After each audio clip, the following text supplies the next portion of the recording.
পানি নাই বলে আমাদের এই দেশের তরুণেরা রক্ত দিয়ে তারা স্লোগান দিয়েছে। কি স্লোগান? লেগেছে লেগেছে রক্তে আগুন লেগেছে। তাহলে এই রক্তের আগুন দিয়ে জ্বালিয়ে পুড়িয়ে শেখ হাসিনার সরকারকে দেশ থেকে তাড়িয়ে দিয়েছে।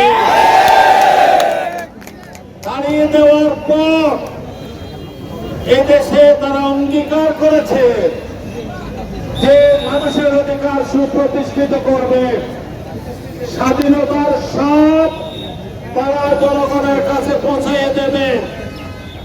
তারা মানুষ এই দেশটাকে যারা সর্বস্তরে অন্যায় অভিযান দুর্নীতি দিয়ে ঢেকে দিয়েছে শেখ হাসিনা সরকার, সেগুলিকে নির্মূল করে জনগণের শাসন প্রতিষ্ঠা করবে।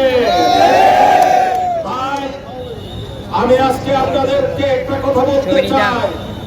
আমার পেছনে দুইটা ছবি আছে।